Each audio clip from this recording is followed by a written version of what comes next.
What's good, R&B squad? This is Heart of Ruth. I trust that this message meets you guys in good spirits. If you are new to this family, we don't believe that you're here by accident. Welcome. We're happy to have you, and Jesus is, of course, always happier. I have two messages to deliver in this word, and the two messages, I do have a strong feeling that they are connected, that the same groups of people are going to be able to relate to them. Of course, if some things are relatable to you and other things are not, you'll know how we do it here. Eat the meat, spit out the bone, take what's for you, and leave the rest. I'm going to try to take my time in delivering this because there are some very important details in there for whom it is for. So I'll just get right into it.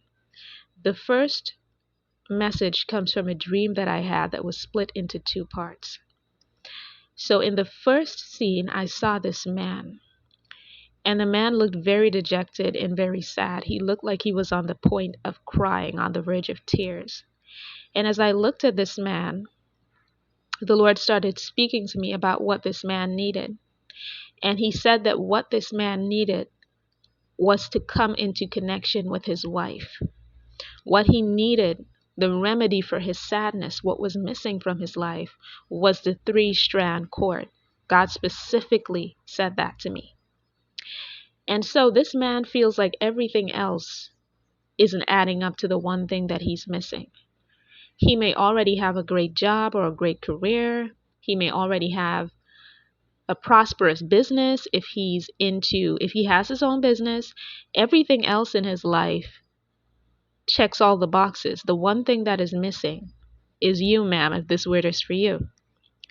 And so the Lord presented this man to me in the same way that he presented Adam in Genesis. Adam had everything else. He had this beautiful garden in which he lived.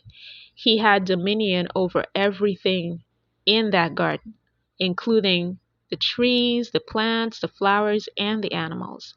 But when he looked at the animals, every animal was paired up with an animal of its own kind. Every animal was paired up. So the male animals, they had female counterparts. And so they were able to mate and they were able to be fruitful and multiply as God had commanded them. But Adam, he was alone. And the Lord looked at him and said, "It is not good for the man to be alone." And so that is where your person, if this word is for you, ma'am, that is where your person is. He is in the headspace where he feels very much like Adam. He feels very much alone. He's seeing all of the people around him pairing off, getting married, having children, and he feels like this is what is missing from my life. This is what I need. And for some of you, it goes even deeper than that because this is going to apply to people who have never met their spouse. You have not met your spouse yet. You don't know who he is. And then there are those of you who know whom your spouse is and the two of you are in separation, or you know who your spouse is and the two of you just have never spoken on that deep a level about your feelings. Some of you don't even know. He doesn't even know you have feelings for him, and you don't even know he has feelings for you.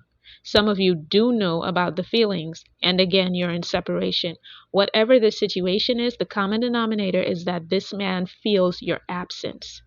He feels, even if he has never laid eyes on you in his life, he feels your absence. He is just like Adam, feeling very alone. And God is saying, what is going to fix that? What is going to take away that sadness? Is for him to be reunited with his missing rib. That's the only thing that's going to fix it. God put a yearning in him that only you can fulfill. So that three-strand cord is just what the doctor ordered for this man to feel better, to mend his hurting heart, because he's really hurting. And for some of you, I should mention that I saw plane tickets. So for some of you, you coming into union with this person involves you actually going to them. Y'all remember that word that I put out recently about sent on a mission, a special mission? Right. So this word may connect to that one, and I will leave it in the description box just in case y'all haven't listened to that yet. And this word is for you. That word may be for you also.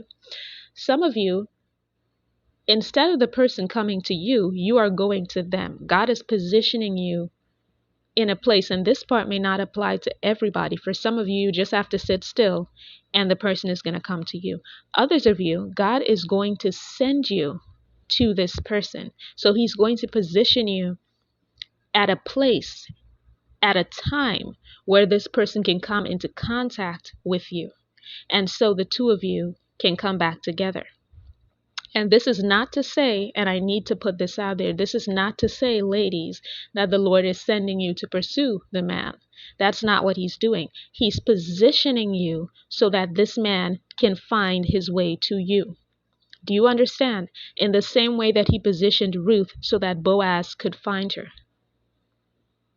Had she gone back to Moab, Boaz would never have met her. God had to position Ruth so that Boaz could find her. And that is what the Lord is going to do with some of you women. He is going to position you in such a manner that your husband is going to be able to lay eyes on you, locate you, and come to you and pursue you and make you his wife. So some of you are going on an actual journey. Some of you, it may be out of country. You may be leaving your country, your state. For others of you, you simply need to get out of the house.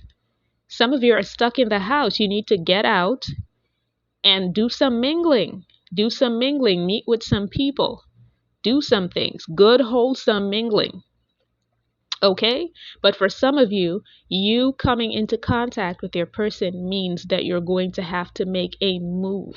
As in, God is going to have to move you from where you are to somewhere else. So you're going on a trip. Okay? Now, there was another part to this dream. So the scene switched, and there were these two women. And immediately I was made to understand that one of the women was the very woman that was being sent on the trip to meet this man who was so sad. So she was his God-ordained spouse. There was another woman with her. I had the sense that the woman with her was either a friend or someone who was trying to be a friend or pretending to be a friend or a family member. So this was not some stranger that she did not know. She was talking to this woman about the fact that she had to go on this trip. She was telling her that she was going on this trip to meet with her God-ordained spouse. And then the woman starts telling her, well, let me look for deals on tickets. Let me look for the best possible ticket prices. Let me look for the best possible deal so you can get there. And oh, by the way, I'm going to come with you.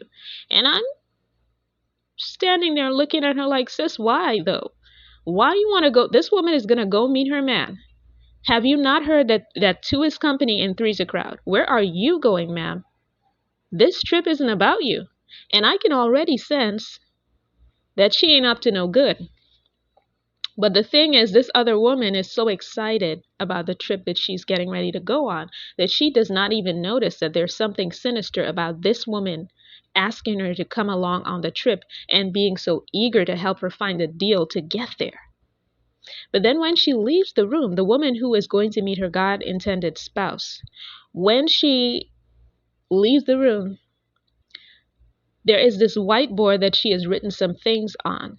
And I look at the whiteboard and I notice that it's sort of like a vision board, but a vision board times 2. So what I mean by that is that she has a bunch of goals written down on that board, that whiteboard, and she has them checked, like check marks on them to show that she has already accomplished those goals. And then there are some other goals that she's yet to accomplish. And this woman that was left behind in this room with this whiteboard belonging to this other woman, she takes an eraser. First, she stands at the board and she looks at it, and she has this angry expression on her face.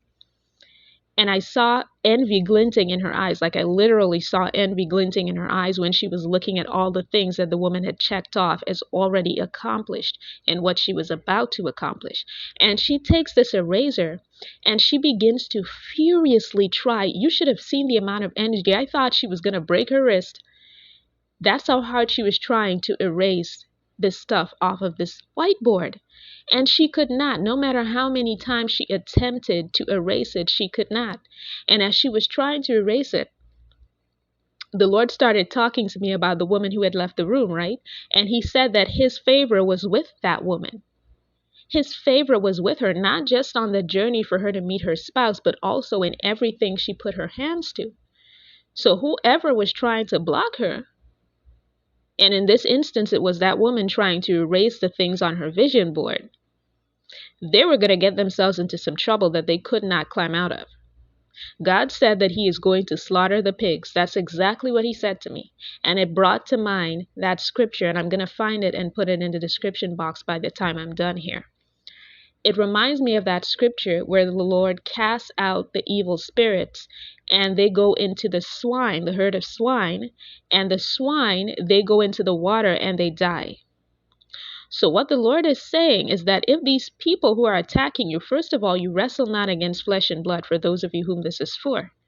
The people who are trying to block you from your union, the people who want to come along for the ride because they think that there's something they can benefit from coming with you, just like that woman was telling that woman she wanted to come with her to meet her spouse. The people who think that they can erase the growth that has already happened for you, the Lord is saying that if they do not willingly allow him to cast those demons that are attacking you through them, out of them, they are going to self-destruct, just like that herd of swine that ran into that water and perished. That's what's going to happen. What you should know is that at this time, God is not playing about you. He never played about you, but more than ever right now, he is not playing. He has an assignment for you and for your husband. And for some of you, it is bigger than that. There are other things. That vision board showed all of the goals that that woman had already accomplished and the one she was about to accomplish. So you are on a mission, ma'am or sir, if this is for you, and nobody is blocking you. No, they're going to get steamrolled if they attempt to. So don't worry about that part of the dream. If this is for you, don't sit there, because I know some of you are sitting there and your spirit is already downcast because you heard that part. You're like, again, another person trying to, and I thought I was over this part. Sir, ma'am, if this is for you, you are always going to face opposition as long as you're doing what the Lord has called you to do. As long as you're in obedience, you will always face opposition from agents of the enemy. That does not mean that any of it is going to cause you to not reach your destination. The weapon may form, but it will not prosper.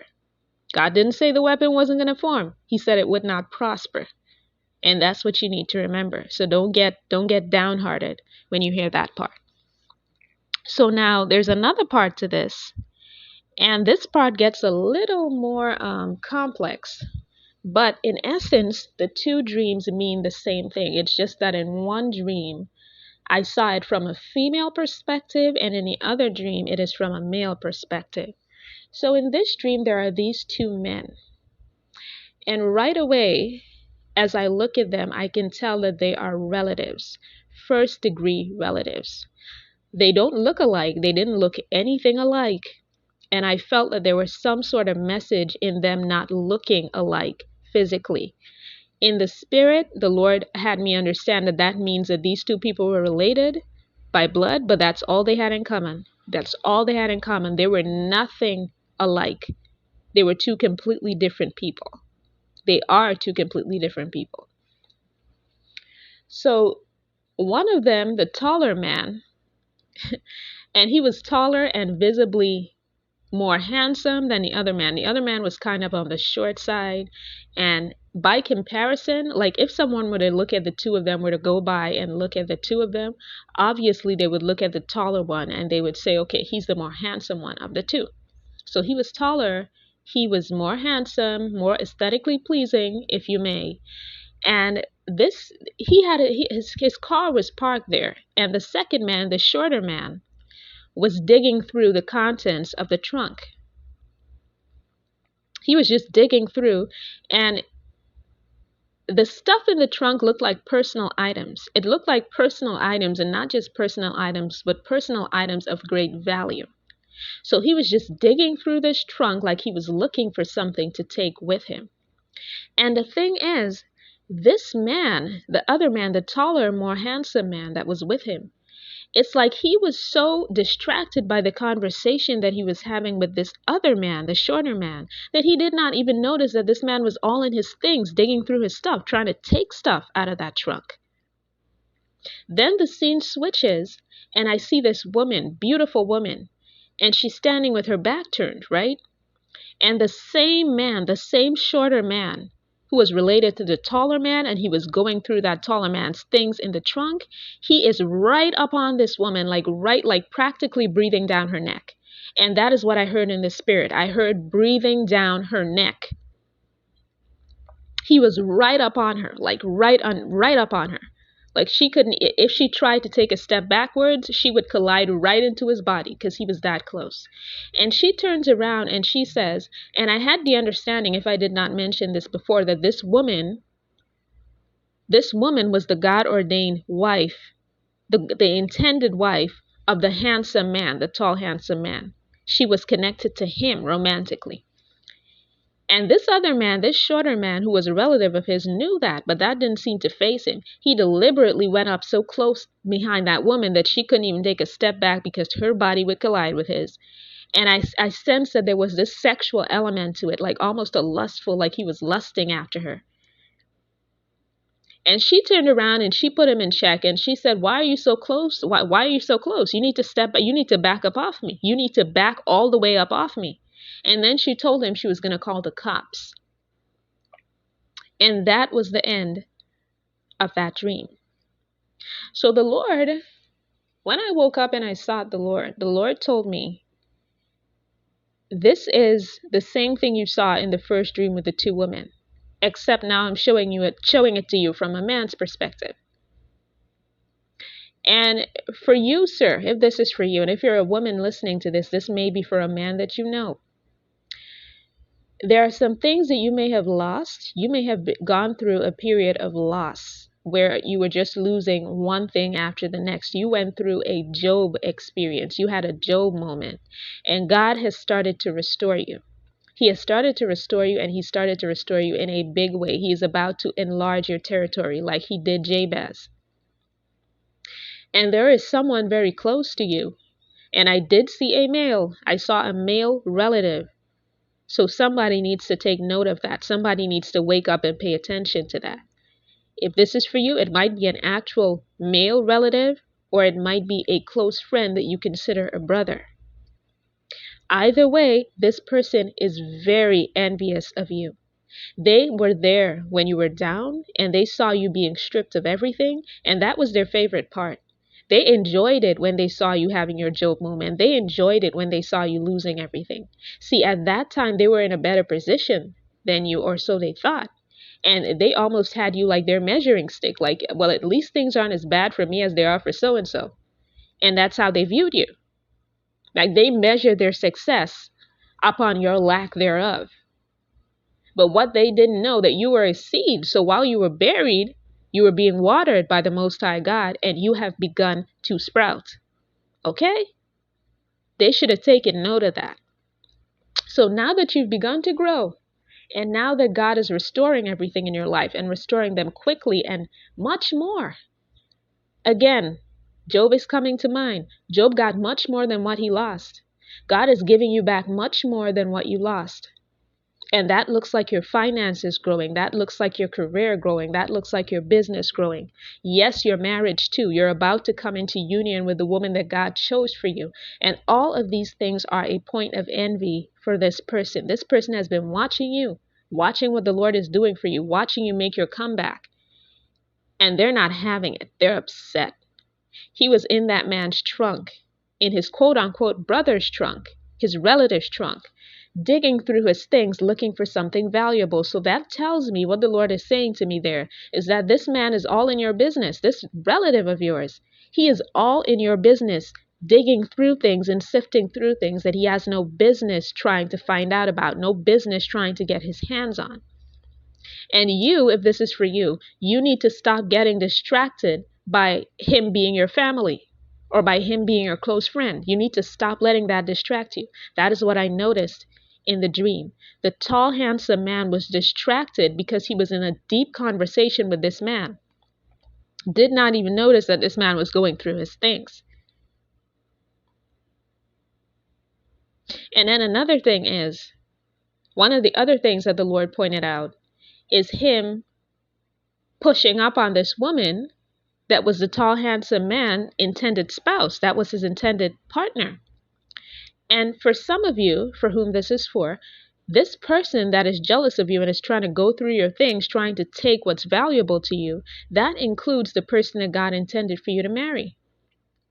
The Lord specifically used the term breathing down her neck. Like, that's how close the man was to her. He was breathing down her neck. And he had me go and look up exactly what the phrase breathing down your neck means.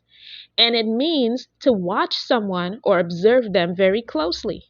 So this guy that is related to you, this relative of yours, or this close friend that you see like a brother, he has been watching your woman. And if you're a woman listening to this, and this is for you and your intended spouse, this man has been watching you, this relative of his or this friend of his, he has had an eye on you, possibly for quite some time. And he does not have good intentions. He is willing to take this woman by force if he has to, because she was visibly uncomfortable in the dream with him pushing up on her like that, and that didn't make him back down. The only thing that made him back down was her threatening to call the police and go to the cops on him. And that was the only thing that made him back down. So what that's going to look like is, if you're a man listening to this, you may have to set some really harsh boundaries with this relative of yours, because they may not want to take no for an answer when your person tells them no. They may not want to stay out of your business. See, some people blur the lines. Some family members or even close friends, they blur the lines and they feel like they should have access to everything that belongs to you. Like, everything that is yours should be theirs as well. And this is where boundaries need to come in. And maybe in the past you did not establish boundaries, so this person or these people are used to partaking in your blessings. But God is saying there are some blessings that are just for you. And they don't even have the right heart posture to share in those blessings anyway. They are Laban's. They're just out here looking for your blessings to filter over to them while they're trying to block them. So they're benefiting from your blessings, and at the same time, they're trying to block your blessings. They're trying to block your blessings. And sir, if this is for you, or ma'am, if you're listening to this and this is for your person, this relative of theirs means absolutely no good. And it's an interesting thing that the Lord pointed out to me. He pointed out this short man's name, the shorter man who was a relative to the taller man who was pushing up on the taller man's lady. He brought the man's name to my attention for a reason, because he wanted to point something out. And I'm not going to say what the name was, but I'm going to say the meaning. And the meaning of this man's name is one who is of less experience or in lower standing. Let me say that again. One who is of less experience or in lower standing. He was shorter than the other man. He was not as handsome as the other man. So this man feels like he does not measure up to this other guy on any level. He feels like this guy outshines him in every way. He feels like he's less than, and like he's lower. He's in lower standing in comparison to this tall, handsome guy. And tall and handsome doesn't necessarily mean just physically taller and physically more handsome. It means that this person is of noble character, whereas this so-called friend or family member is not. And that alone will make people envy you when they know that your heart posture is different from theirs. And because of that, you're going to be blessed. And their own heart curses them. They can be envious of even that. So this guy that is gunning for everything that is yours, he knows that you're a different man. He knows that you're a better man. He knows that your character is better than his. And so he's willing to go all out to try to take away what God is blessing you with. This man is so, like, there is so much envy in him towards you. Like, he hates you. Let me just be real here. I know that's a strong word, but he hates you. As much as he's pretending to be your brother, pretending to be your friend, he hates you, sir. And he wants your woman. And he wants your woman. He's been eyeing her for a while now, and he wants her for himself. So protect your woman, protect your assets, protect what's yours, protect what God has given to you. And when you can, whatever you can do, the Lord is going to do the rest. So don't worry about this person getting in the way of your blessings. The Lord led me to Proverbs 6:31. I'm reading from the Amplified Bible. But when he, the thief, is found, he must repay sevenfold, 7 times what he has stolen. He must give all the property of his house, if necessary, to meet his fine. So for both of you, the woman in the initial dream, whom this so-called sister friend or whoever of hers was trying to go on the trip with her to meet her man, and this man, this brother, who was going through this man's stuff in his trunk, they have the same spirit, the same greedy spirit where they're just trying to snatch what wasn't meant for them. Just know that the weapon may form, but it will not prosper. So I hope that this message was informative. I hope it was eye-opening. I hope it blessed someone. I love you guys. I will be back with another word as soon as the Lord releases me. Take care.